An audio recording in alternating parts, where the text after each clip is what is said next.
GREAT is an acronym. G-R-E-A-T. Greet, restaurant rule, encourage, attitude, and touch.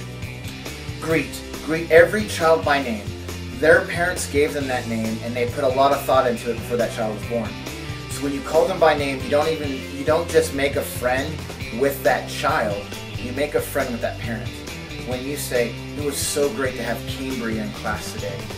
Jack did such a great job in class today. It is more meaningful to that parent, and it's more meaningful to the child. Every child comes in with a name tag, so learn their name and call them by name. Greet them. Alright, G, greet, R, restaurant rule. Restaurant rule is a great way to decide whether or not you need to correct a behavior in your crew.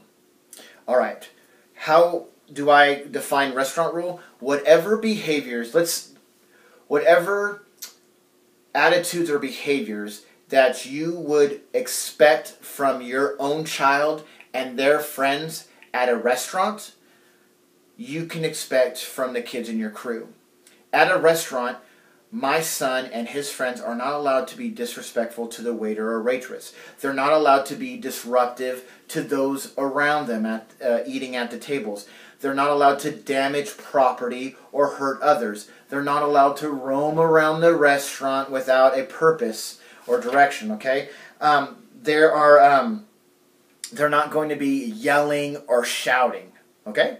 So if you wouldn't allow your child or their friends to act that way at a restaurant, don't expect them to act that way at church. So I always like to focus on the positive when I use the restaurant rule. So let's say that they are being disrespectful. I would say, hey, we want to honor other people with our attitude and our tone of voice.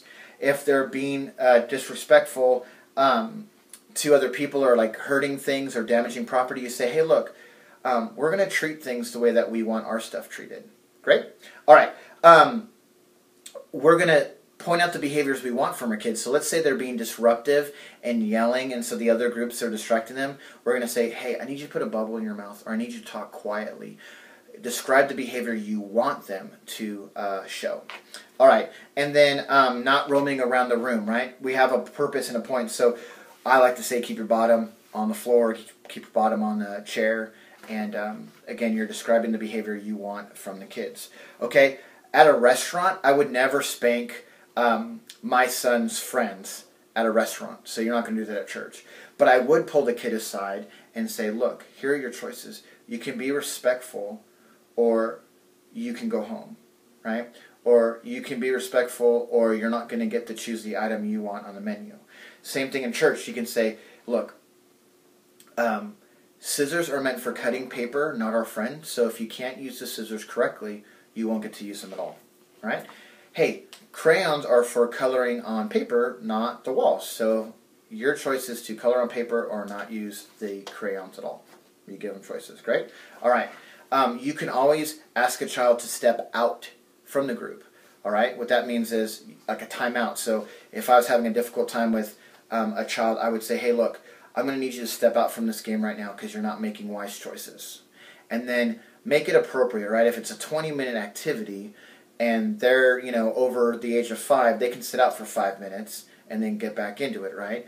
If they look remorseful and that they just need a quick timeout, then maybe 2-3 minutes is enough, okay?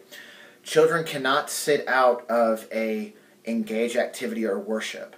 So what you do instead is you move them away from the group so they're not allowed to participate in discussion, but they can still hear and participate in the music or in the Bible story lesson. They can still hear it. Great? Okay.